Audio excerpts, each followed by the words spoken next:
I was down, but now I'm up. Yeah, this all God, this ain't no lie.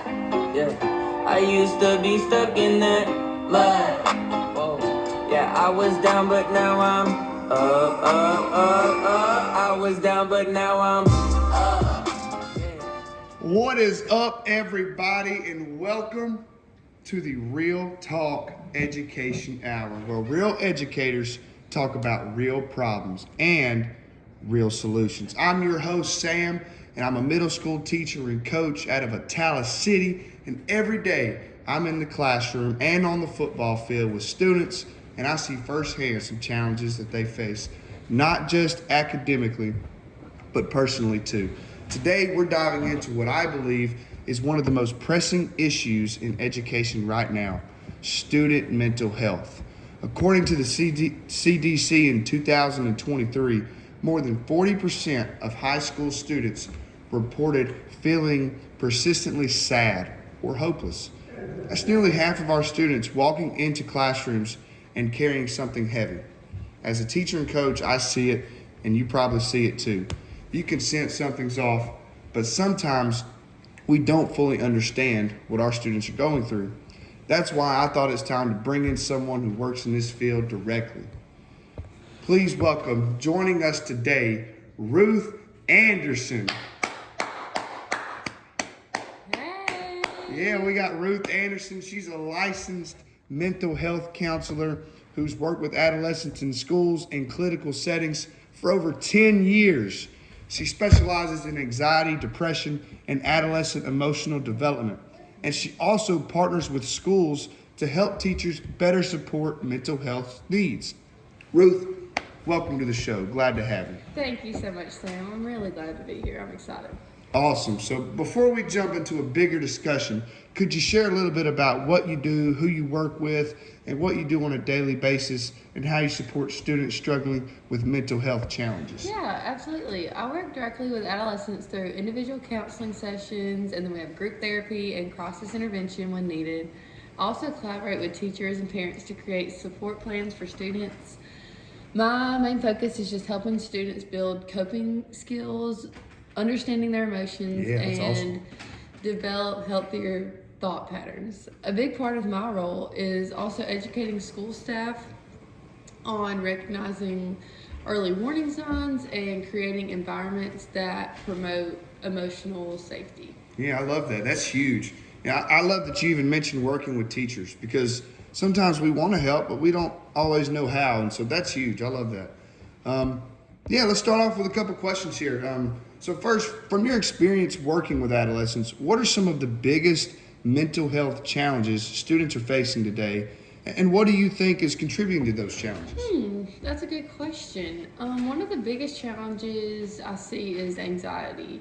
Students feel a lot of pressure academically, socially, and emotionally, and social media is something that plays a huge role in that. Social media creates constant comparison for these students, and they feel like they have to be perfect all the time. And so another major issue is depression, and sometimes students don't even know how to explain what they're feeling. Yeah, that's very true. A lot of kids come into my class sad and don't even know why.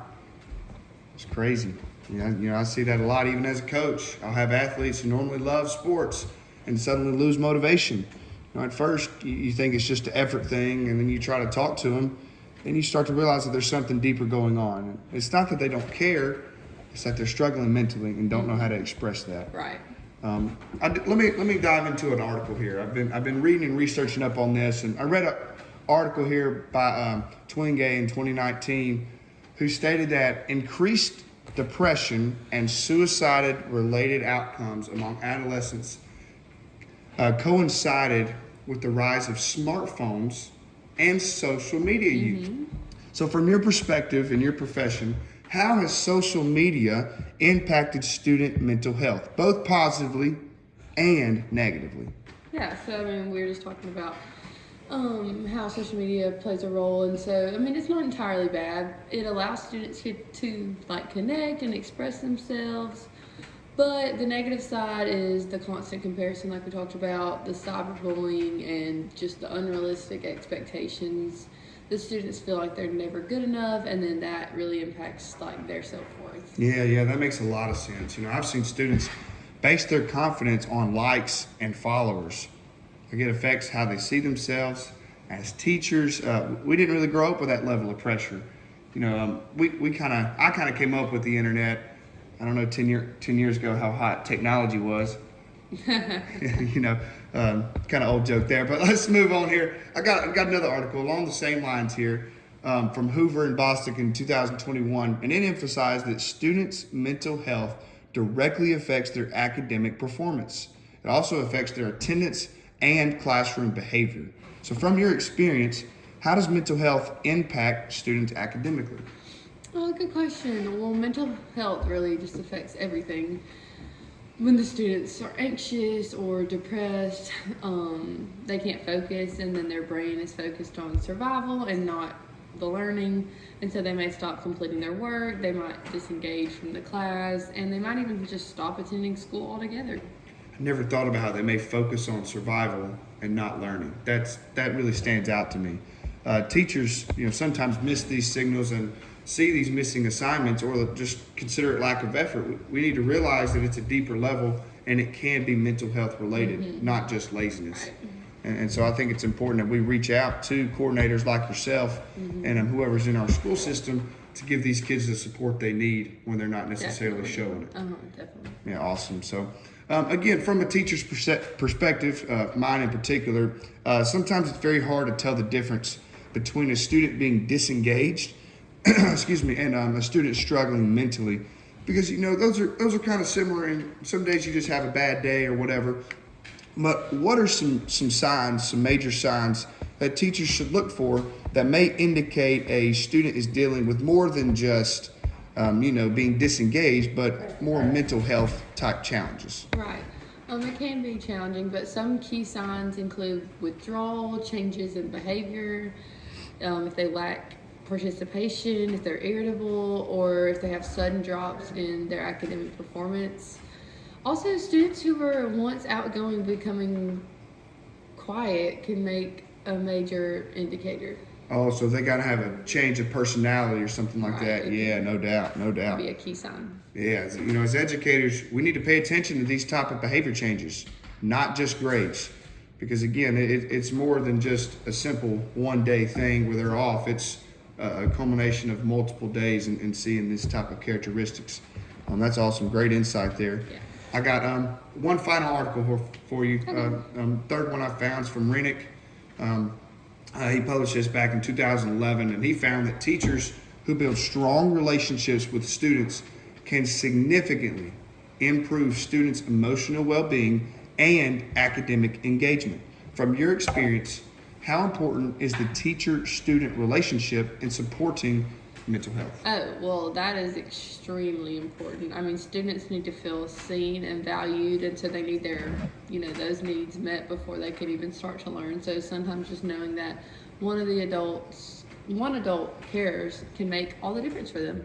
Yeah, and that really does hit home with me, what you just said there. As a coach, I've seen students, and I've had students open up during practice or even after games. Sometimes they just need someone to listen to them, and they need an ear that'll hear what they have to say. Let's turn our attention here to some solutions that we could focus on here. So what are a few practical things that teachers and schools can do to better support these mental health cases? Yeah, so like we just said, that building the relationship is the first thing and so important. And then second is just creating a safe environment where students feel comfortable talking and they feel comfortable being heard. And then the third thing is that schools should provide mental health resources like counselors and education, and that can really help them too. That's powerful and very realistic, because some schools do struggle financially to provide those supports. And so yeah, we definitely see the challenges there. So we're almost done. Now, again, I'm so thankful you came out for us. This has been great. We'll start wrapping up here soon, because I know you're busy. You gotta get back to your career, right? But one thing I noticed while researching this topic is in that article I mentioned earlier from Twin Gaze, he really highlighted the negative impact on social media, which helps us understand the problem, but it didn't provide many solutions. In Hoover and Bosick's research, it was more focused on solutions like early intervention and school support systems and all this stuff. It gave educators something actionable, something they can do about it. And in that last article we just talked about from Renike, the research really stood out because it emphasized teacher relationships as a protective factor that encouraged, because it means teachers can make a difference even without being a mental health professional. For sure. Yeah. So Ruth, what are your thoughts on kind of those three articles? What do you think about that? Oh yeah, well I completely agree with all of what you just said. I mean, teachers don't have to be therapists, but just their presence and their support for the students really just matter tremendously. Yeah, no doubt, they definitely do, and I like that. We don't have to be therapists. That's not our job, but sometimes you just got to be. Sometimes there. it is. You're right. Sometimes it is, and that's awesome. But yeah, as we wrap up today's episode, here are the two major solutions educators can take away from this conversation. Ruth, would you mind telling us the first big one? Yeah, of course. So build strong relationships with students. When the students feel supported and seen, they are more likely to open up, and then that will help them succeed academically and emotionally. Absolutely. So first, take some time and build some relationships with your students. It is super important. I know it takes time, but it's very important. Ruth, what's that second one? Yeah, and that second one would be to increase mental health awareness and resources in schools. So this could include access to counselors or mental health education for the students, and just creating the environments where those students feel seen. Awesome. Thank you so much. Student mental health is not just a personal issue. It's an educational issue. When students struggle mentally, it affects their learning, their future, and their lives. I want to say a big thank you to our guest, Ms. Ruth Anderson. Oh, thank you. Yes. Thank you. Thank you for sharing your expertise and helping us get a better understanding of this critical issue. Yes, thank you for having me. This was a pleasure, and I hope that we learn how to make a difference in those students' lives. I really do. I think we did, and I hope y'all give this a listen. Hope you like it. Subscribe to the channel. Share it to everybody you know, all your educators and non-educators. But again, thank you for everyone for listening. Remember, check in on your students. Sometimes the smallest of conversations can make the biggest difference. This is Sam, and you've been listening to the Real Talk Education Hour, where real educators talk about real problems and solutions. And remember, you may be down, but you can always get back up. This all got this ain't no love.